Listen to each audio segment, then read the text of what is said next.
A nossa história começa há muito tempo atrás, num tempo em que o bairro do Brás, pertinho do centro de São Paulo, abrigava uma legião de imigrantes que apostou seu futuro em um novo país. Os estrangeiros que vieram morar por aqui trouxeram com eles a esperança que abriu as portas da zona leste da cidade. A descoberta deste caminho deu novos ares à região e seus antigos moradores foram se acostumando a ouvir palavras faladas em espanhol e em italiano. Foi assim que o então calmo bairro do Brás se transformou num centro nervoso.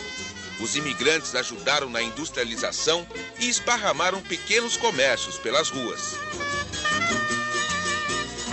O pai do nosso pequeno Polegar foi um daqueles espanhóis que elegeram o bairro do Brás para morar. Para ganhar a vida, ele abriu uma pequena banca de peixes aqui no Mercado Central de São Paulo, na Rua da Cantareira. Mas nem mesmo o trabalho duro do dia a dia afastou seu Gabriel Trujillo de uma antiga paixão. E é pela força dessa paixão que começa a história do nosso pequeno Polegar. Uma simples bola de futebol tornou ainda mais fortes os laços da família Trujillo. Seu Gabriel sonhava com jogadas fantásticas, gols maravilhosos e com a torcida gritando o seu nome. Foi o filho Luiz, baixo e magrinho, que transformou o sonho do pai em realidade. O velho Gabriel gostava tanto de futebol que, ao ver o seu menino aplicando dribles mágicos na molecada da rua, tomou uma decisão histórica. Fundou o Cachoeira Futebol Clube. O ano era 1942 e foi assim que Luizinho, aos 12 anos de idade, jogou pela primeira vez num time de futebol. Com 12 anos, eu já jogava com gente que tinha 30 anos, 20 anos. Porque eles diziam, poxa, o Luizinho é muito esperto, muito vivo, é difícil pegar ele para jogar bola. Isso, em 1942, eu me encontrava com 12 anos. Então era comentado muito naquele bairro do Brás.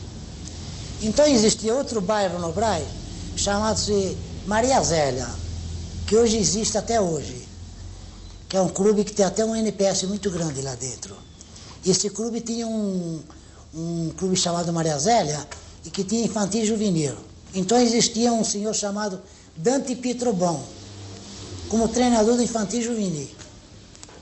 E falaram para ele assim, poxa, vai no Cachoeira, tem um menino assim, assim, assim, chamado Luizinho, tá? Filho de um peixeiro lá, pô, você tem que ver como ele joga a bola. Ele me foi ver jogar. Depois do jogo ele foi falar com meu pai, se eu podia deixar o Cachoeira e ir para o Maria Zélia jogar. Meu pai falou, você quer ir? Eu falei, eu vou. E fui jogar na Maria Zélia. Mas antes disso, me diz uma coisa, Luizinho, como foi deixar o time que seu próprio pai tinha fundado? Ah, foi uma bagunça.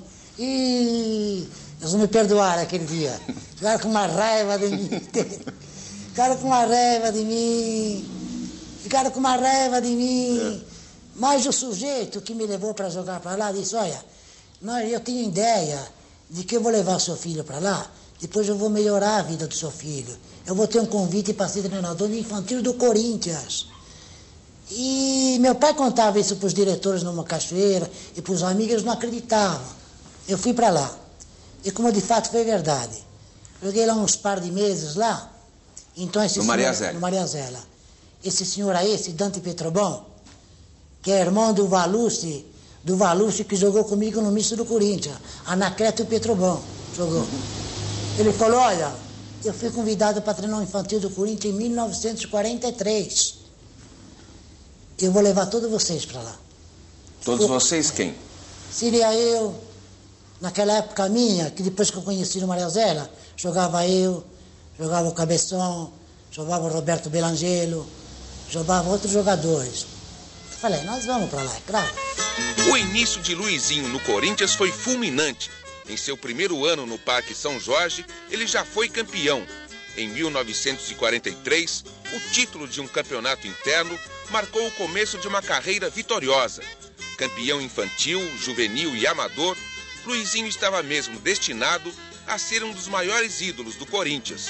Mas apesar do seu talento, a passagem para o time de aspirantes foi obra do acaso. Teve um domingo, tinha um treinador no primeiro time do Corinthians, isso em 47, 46, chamava-se do Rio de Janeiro, chamava-se Gentil Cardoso. ele precisava de um meia esquerda para jogar no time aspirante do Corinthians. Então ele precisava de um meia esquerda e não tinha um jogador para pôr. Então ele perguntou numa diretoria de quarta-feira à noite, na Avenida Rangel Pestana com a Maria Marcolina, ali era a sede do Corinthians. Ele disse, mas eu não tenho aqui nem jogador para pôr no time do Corinthians. Eu preciso de um meia esquerda, porque o meu meia esquerda está doente. Os diretores falaram, não, tem. Nós temos um garoto chamado Luizinho aí, só que ele é muito pequenininho. Muito pequenininho. Se eu quer, nós mandamos ele domingo lá. Ele falou, ele sabe jogar? Eu falei, ele parece que sabe, né? Então manda ele lá. Ele vai jogar no aspirante, avisa ele. Isso na sexta-feira me avisaram.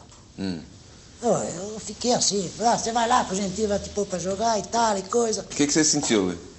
Eu fiquei meio abalado, sabe? Os diretores tudo me bajulando, você vai jogar domingo, pai, coisa e tal. Falei, bom, vamos lá, seja o que Deus quiser, vai.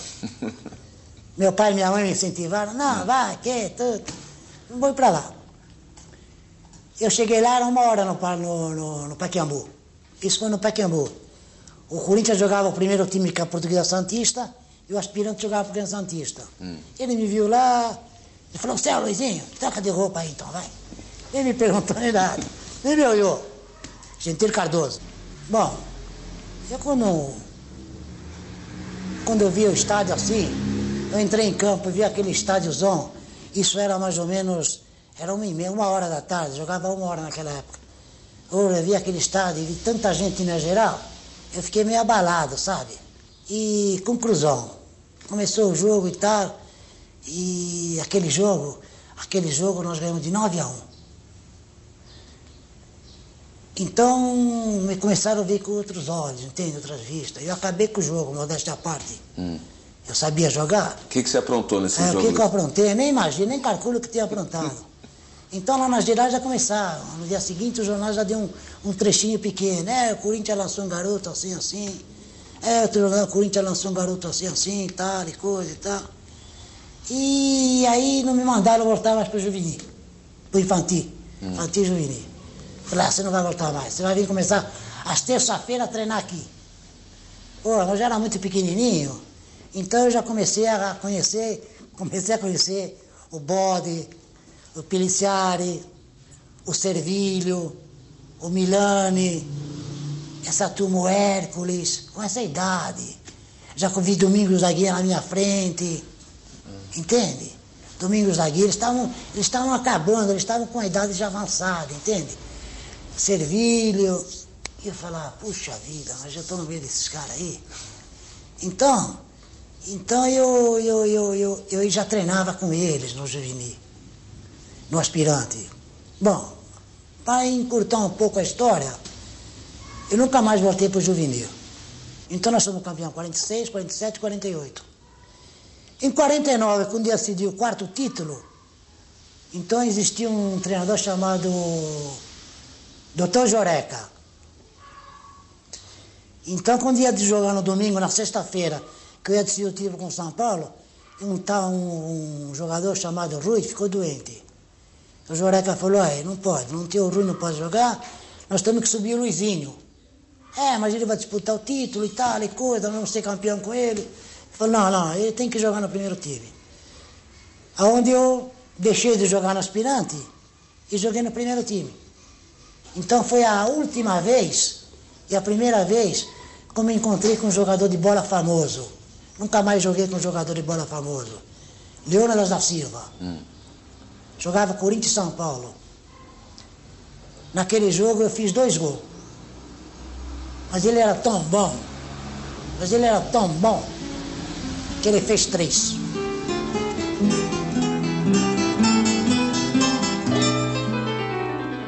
Aí começaram a falar, naquela época, mas o Corinthians precisa renovar, os cronistas precisam renovar, precisa pôr essa garotada pra cima. Esse pessoal já está 10 anos na fila e não tira um campeonato, que era os antigos. Então teve o Trindade, o presidente nessa época era o Trindade, nós tínhamos o Cristino Calaf, um diretor, Albino Lotito e Manuel dos Santos. Então eles quiseram encarar um negócio. Falaram, bom, vocês querem renovar?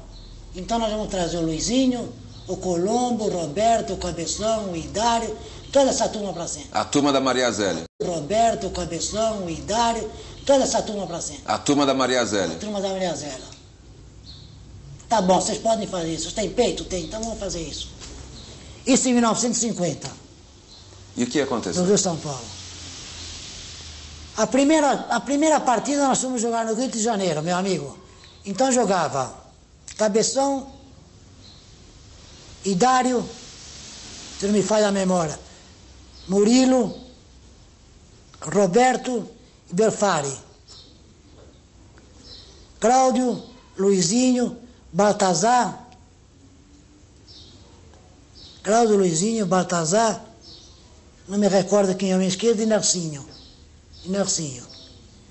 Nós fomos jogar no Rio de Janeiro com a primeira partida com o Flamengo Futebol Clube. Sabe, mas em 50, quem era o Flamengo? É. Zezinho e Bria. Apanhamos de 5-1.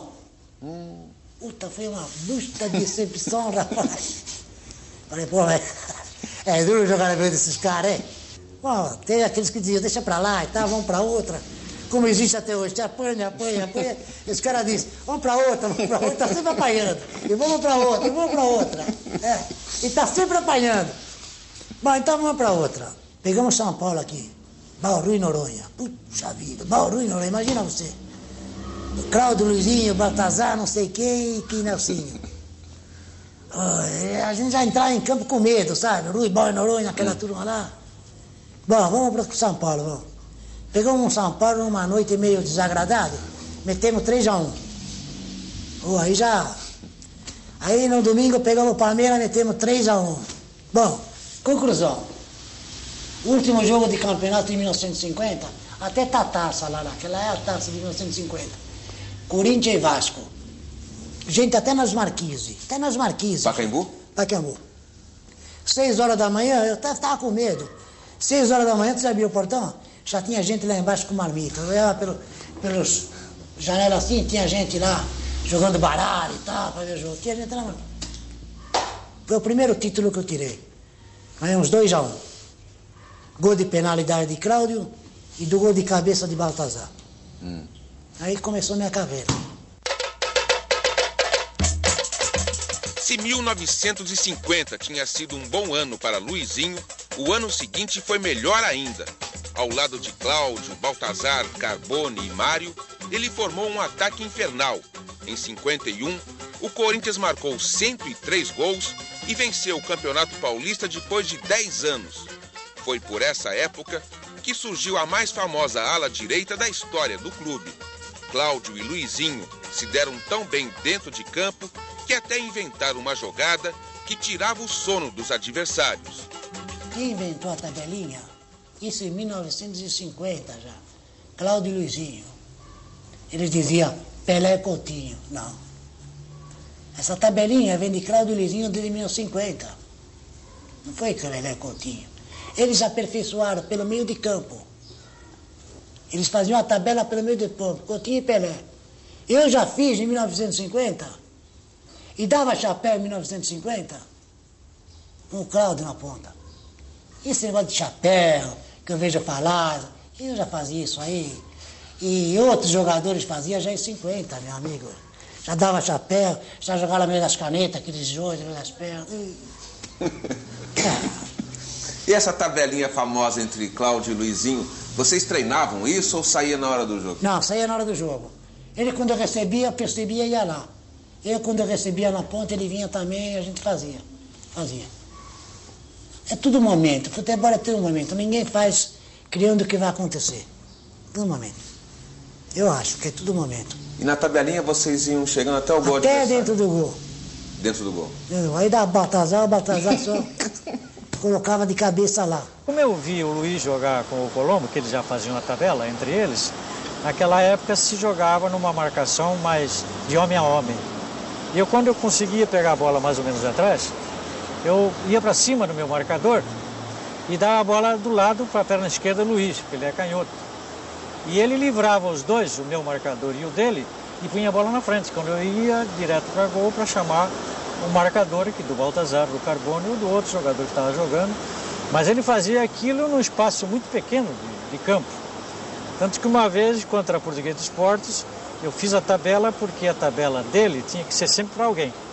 Nunca de alguém para ele. Porque ele chegava dentro da área e ele não gostava ele se incomodava muito de fazer o gol. E ele estava sozinho dentro da área no gol de entrada do Pacaembu contra a Portuguesa de Esportes. E eu dei a tabela última para ele, ele trouxe sozinho. Digo, Luiz, Luiz, chuta! E ele não chutava. Então eu passei por trás dele, me deu a bola e quem acabou fazendo o gol fui eu. Conquistar títulos parecia mesmo ser a missão de Luizinho no Corinthians. Em 52, veio o bicampeonato paulista. Mas a vida de Luiz Trujillo ficou definitivamente marcada em 1954. Foi com um gol dele contra o rival Palmeiras que o Corinthians venceu o título mais cobiçado no futebol paulista, o campeonato do 4º centenário. Aquele jogo era o centenário, meu amigo, que valia. Era a última partida. E nós entramos primeiros em campo, 2 ou 3 minutos antes. Nós estávamos muito nervosos, sabe? Eu, no meu parecer, eu pensei isso. Entramos, já está nervoso, agitado e tal. Mas, quando nós vimos o Palmeiras entrar em campo, o Palmeiras não entrou com aquela verde que realçava, entende? Ele entrou com uma camisa azul, uma camisa berrante azul. Aquilo parece que esfriou o ânimo de nós, entende? Dos jogadores de bola. O meu, pelo menos, esfriou. Eu não vi um Palmeiras assim, com aquela camisa verde, aquela garra. Falei, caramba, ó, o que está acontecendo aqui? Pensei entre mim. E fomos jogar, né?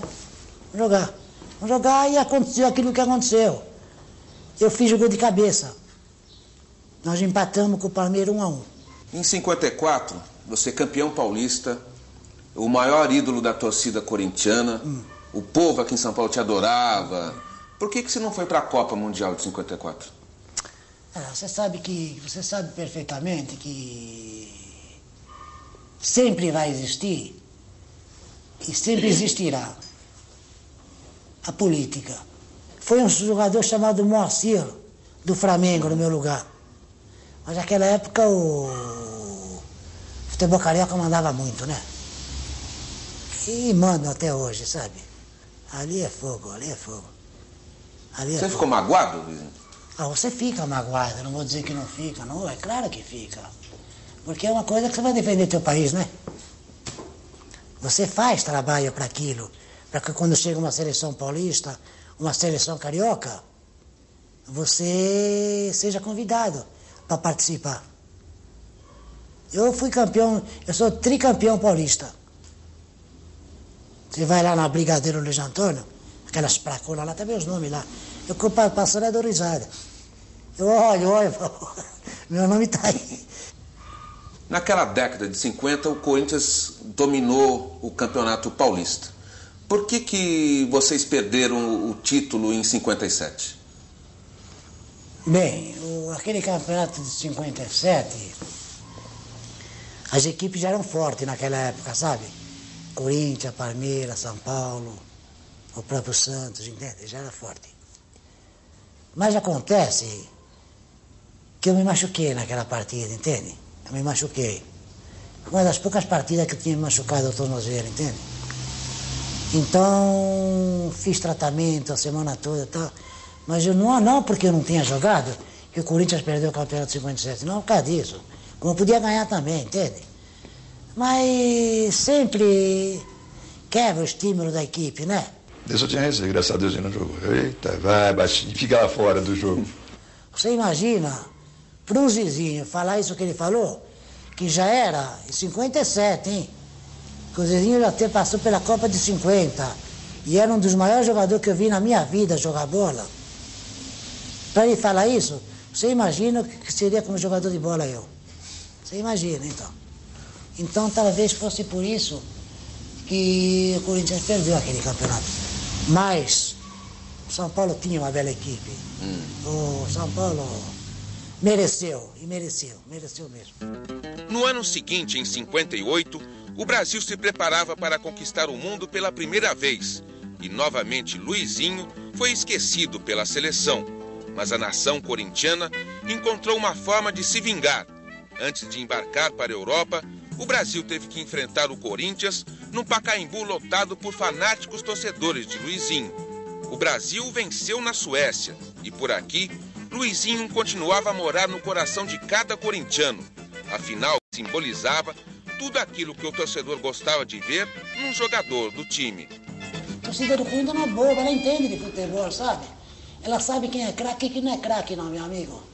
Eles conhecem o bom jogador e o mau jogador. Eles sabem os gênios que tem e os gênios que não tem, entende? Então eu era considerado um dos gênios para jogar bola no Corinthians. Então eu era um jogador marcante. Se eu jogasse bem, eu dizia, o pessoal falava, pô, a primeira bola depende do Luizinho. Se ele for bem, ele vai bem. Então eu não tinha nada disso comigo. O que aparecia para mim, eu tentava jogar, fazer o que bem entendia e dava certo. Porque eu sabia o que estava fazendo com a bola. Então eu levantava, eu era o jogador que levantava a torcida. Às vezes eu fico pensando na minha casa, com toda honestidade. Às vezes eu gostaria de entrar em debate. Ou é a torcida que levanta o jogador, ou é o jogador que levanta a torcida. Às vezes eu fico pensando, não. Eu levantava a torcida. Com meus dribles, com as minhas molequices, com as minhas endiabragens. Eu levantava o público da geral, da torcida. Então aquilo lá... Eu sou o jogador que mais vestiu em toda a vida do Corinthians a camisa do Corinthians. Foi com o endiabrado Luizinho que o Corinthians começou a conhecer o mundo. Na primeira excursão, em 1951, ele fez um dos 4 gols na vitória diante do campeão mundial Uruguai em plena Montevidéu. Em 52, o Corinthians voltou invicto de uma excursão à Europa e Luizinho chegou ao Brasil com o título de O Pequeno Polegar. Em 59, em mais uma viagem para a Europa, Luizinho mostrou aos alemães do Bayern de Munique por que ele era tão adorado pela torcida do Corinthians.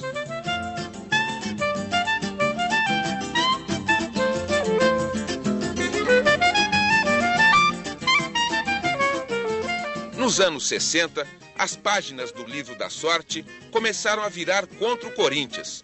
As vitórias não aconteciam mais com a mesma facilidade e os títulos foram rareando.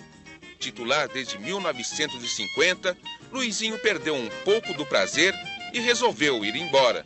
Em 64, aos 34 anos de idade, Luizinho foi tentar ser um dos moleques travessos da rua Javari. Eu já estava sem estímulo de jogar no Corinthians. Porque o Corinthians estava passando uma fase muito difícil. A minha saída do Corinthians foi por causa disso. Eu fiquei meio abalado, vi aquela garotada que não sabia jogar bola. Eu pedi para sair um ano, entende? Falei com o Mário Previato no Juventus. Falei, o Corinthians está muito mal, você me arruma para vir para cá e tal. E as 2 vezes que eu joguei com o Corinthians, eu ganhei uma vez e empatei a outra. Entende? Uma vez eu ganhei 3-2 pelo Juventus. Mas o Corinthians estava decadente já naquela época, sabe? Estava decadente. Um ano inteiro se passou para Luizinho sentir saudades da sua velha casa. O coração corintiano bateu mais forte e o pequeno Polegar foi aplicar seus últimos dribles no mesmo Parque São Jorge, onde ele viveu os melhores anos da sua vida. Sempre a volta pro Corinthians, meu amigo. Eu jogava no Juventus, mas eu estava todo domingo no Corinthians. Eu estava lá, já via os treinos, essa coisa toda. Tem muita amizade lá dentro. Mas aí já veio vários treinadores me pedindo para auxiliá-lo. Veio o Zezé Moreira. Falou, Luizinho, você quer me auxiliar aqui? Você quer? Falei, auxílio. Você não vai jogar, você não se compromete? Falei, não. Seu Revirino aí é mais moço, eu estava com 34 anos já. As pernas já não...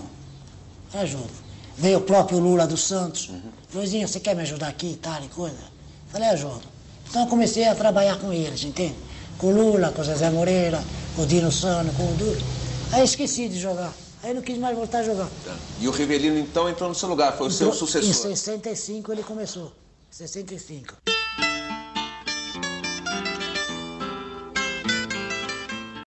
Quando a turma de garotos surge em meio à rua, o seu Luiz certamente se recorda dos tempos em que o menino Luizinho sonhava com a fama.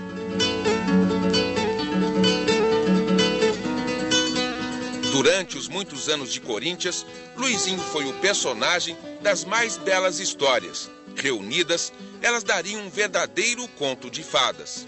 Quando eu tinha 18 anos, eu ia jogar com o Palmeiras. Então, tu não sabe, eu tinha uma dor de dente, entende? Eu já era conhecido, entende? Já era conhecido. Então, o meu tio falou, vai arrancar o dente no Geraldo, vai. Eu falei, pô, mas tem que jogar, mas isso não é nada, você arranca o dente e joga. Eu falei, bom, vamos. Mas o Geraldo, por azar que era, o Geraldo era palmeirense, o dentista, sabe? Puta vida. Mas acontece que ele me arrancou um dente aqui no fundo, aqueles molares grandes, aquilo dói mesmo, né? Você sabe como é, né? Os da frente. E ficou um buraco, e eu jogava no domingo no aspirante, eu não podia dormir. Então, chegou de manhã cedo assim, nós morávamos tudo num cortiço, meus tios, tudo, aquela noite não dormiam. Então um dia dizia, aquele fulano é filho disso, fulano é filho daquilo, ele é palmeirense, ele arrancou o dente de propósito para ele não jogar. E foram lá no dentista, imagina você, querer saber por que o homem tinha me arrancado o dente na véspera. Se o dente me doía, Foram tirar satisfação. tirar satisfação. Você sabia que ele ia jogar contra o Palmeiras, por que você vai tirar o dente dele? Você não podia fazer um curativo? Eu falava, pai, não foi nada disso, pai. Não, ele é palmeirense, sim. Eu li uma história, Luizinho, até foi numa daquelas revistas antigas que o Cláudio Cristóvão tem na casa dele, que você deu uma pedrada, uma tijolada na cabeça do Gil. Foi uma briga, Uma briga. O que aconteceu? Dentro do campo, se xingamos. Foi num jogo, parece que empatou 3-3. Se xingamos. E nessa época aí, nesse jogo aí, o Alfredo quebrou a perna, entende? O Alfredo Ramos, que jogava no São Paulo, veio pro Corinthians. E nós fomos visitá-lo, entende? Nós fomos visitá-lo. E quando nós vimos sair na televisão do Corinthians, ia chegando do São Paulo. Isso no hospital ou na casa do Alfredo? Na casa do Alfredo. E nós chegando, se cumprimentamos, tal e coisa. E aí parece mentira que a rivalidade que existia, e não sei o que me falaram, eu falei pra ele do jogo e saiu aquele bate-papo. Ele veio pra cima de mim, não sei o que te peguei na mão e pá, na testa dele, entende? Puxa vida, maldita hora que fiz aquilo. Tem uma jogada, jogavam Corinthians e Palmeiras, e no Palmeiras jogava um argentino, também chamado Luiz Villa. O que você fez com esse homem que ele ficou tão nervoso com você? Olha, eu vou dizer uma coisa com toda honestidade pra você. Parece mentira. Mas um dos meus fortes, dos dribles mais fortes que eu tinha, e que fazia com maior facilidade, coisa de 1 milímetro, 2 milímetros, 3 milímetros, 4 milímetros, é jogar a bola no meio das pernas do sujeito. Às vezes o sujeito fala, isso é para desmoralizar. Não. Era um negócio que instintivamente acontecia no momento. Então eu metia muita bola no meio das pernas, de qualquer um eu metia. Eu tinha uma facilidade danada para fazer isso. Mas dele, caiu de ir num jogo, eu metia umas 6, 7 vezes, entende? Era chato. Coitado, ele tinha quase 2 metros de altura. Era um gentleman. Era um sujeito que sabia jogar de tudo que era bola. Argentino, imagina você, jogador argentino. Eu meti 2 na meio das pernas do Rossi, ele me jogou na arquibancada. Nestor Rossi? Nestor Rossi. Ele me pegou.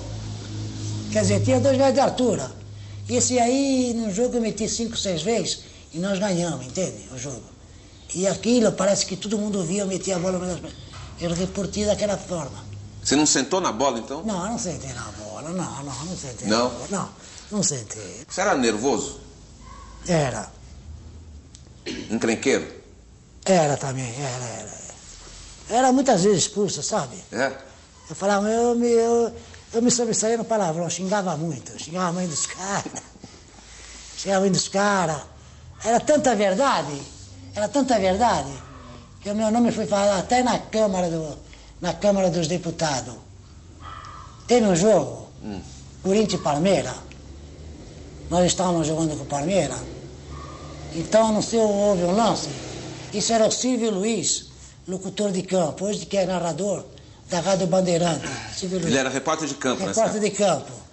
E sempre quando ele vinha comigo, ele vinha falar com gozo comigo. Eu me entrevistava, dava entrevista e tal. Então houve um jogo Corinthians e Palmeiras, quando houve uma encrenca lá, eu mandei o juiz para aquele lugar. Então o microfone estava aberto, entende? Ora, aquilo foi a pior imposição que podia existir sobre o futebol e sobre mim. Que deviam me punir, que deviam... Eu mandei todo mundo para aquele lugar. O microfone estava aberto, entende? Ora, foi uma repercussão, rapaz, tinha vergonha até de sair na rua. Aí depois, quando ele vinha me entrevistar, eu falava, essa porcaria aí tá aberta ou tá fechada? Ele falava, tá aberta. Vou abrir agora, então fala. Ô, sujeitinho chato ele era, rapaz, mamma mia.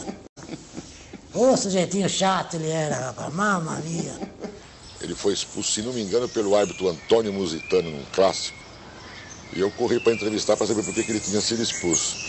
Ele virou e disse assim, e naquela época não tinha videotape, a transmissão de televisão era feita toda ao vivo. Ele falou, esse gaveteiro filho da p... E o palavrão foi pro ar, né? Foi pro ar normalmente. Isso causou uma grande polêmica no dia seguinte. Tinha vereadores na Câmara Municipal de São Paulo que queriam proibir o trabalho dos repórteres de campo, porque a transmissão era ao vivo, a transmissão não tinha videotape. E tanto assim que o técnico Oswaldo Brandão deu até uma sugestão naquela época. Falou assim, olha, se vão proibir a reportagem de campo, eu acho que deviam proibir também as sessões da Câmara Municipal, porque sai muito palavrão lá. Isso aí realmente criou uma polêmica muito grande. E toda vez que eu ia entrevistar o Luizinho depois desse fato, ele perguntava, tá desligado ou tá ligado? Tá desligado ou tá ligado? Para evitar, evidentemente, uma outra... Não seria uma cafajestada, mas sim um desabafo do momento em que eu também acho que não devia ter ido para cima dele, sabendo que ele era um cara meio... Né, ele era agitado. Explosivo. Explosivo. Muito tempo se passou, mas Luizinho vive a sua paixão até hoje. Ele deu a vida por ela e, com ela, viveu momentos da mais pura emoção. Seus dribles, gols e jogadas perfeitas não existem apenas nas lembranças de quem o viu jogar em plena forma. Nas manhãs de domingo, junto com amigos, Luiz Trujillo chega cedinho ao Esportivo da Penha e se torna, com a bola nos pés, o pequeno Polegar. Eu carrego o sangue de jogador de bola aí, né? Eu não gosto de perder. Desde criança sou assim e até hoje sou assim. Eu gosto de vencer tudo aquilo que eu faço na vida, entende?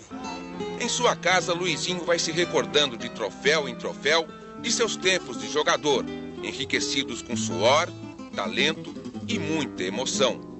A gente guarda, né? O que vai fazer? Você pensa que eu sou de ferro? Às vezes eu fico sentado sozinho, eu fico recordando aquilo que eu fiz dentro dos campos e tudo. Hoje eu falo, tchau pra lá, vai. Você parou. Não adianta, meu amigo. Não adianta. Mas que me deu prazer, me deu. De ter jogado num clube aqui no Corinthians. Meu amigo, você tá gravando ainda? Hein? Pouco só. Meu amigo, eu vou dizer uma coisa pra você. Não tem aquele homem. Aí que eu falo pra você. E qualquer jogador sabe, e qualquer um sabe. Homem, não tem aquele jogador de futebol que não queira jogar no Corinthians, meu amigo. Não tem. Você se emociona fácil quando fala desse tempo, né, Luiz? Emociona, né? Porque foi a minha vida. Eu sempre joguei bola, eu sempre gostei de jogar bola, né? Qualquer jogador de bola se emociona, né? Porque é gostoso, né? E você emocionou muita gente também, né? Emocionei. Eu às vezes encontro gente na rua aí e fala assim pra mim, puxa vida, hein? É você mesmo? Fala, minha filha, às vezes eu saio com a minha filha, fala pra minha filha e fala assim, é que eu tô pensando? Eu falo, depende do que você está pensando. Eu sei que ele vai dizer. Ele fala assim, você é fulano? Puxa vida, como eu te vi jogar, o que você fazia com a bola, isso, aquilo. Eu fico envergonhado, entende? As minhas filhas ficam envergonhadas.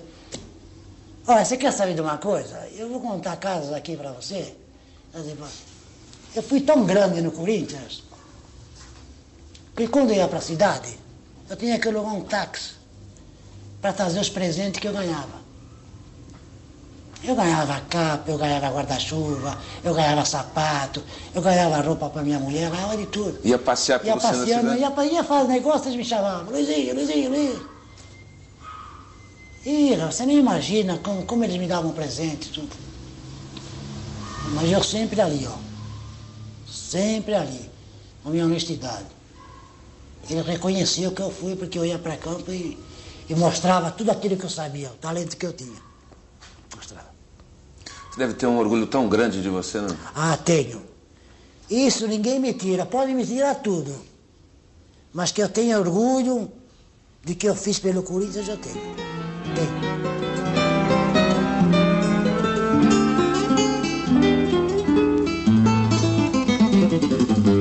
Por hoje é só. Voltamos no próximo sábado às 10h15 da manhã. Um ótimo final de semana prolongado para você.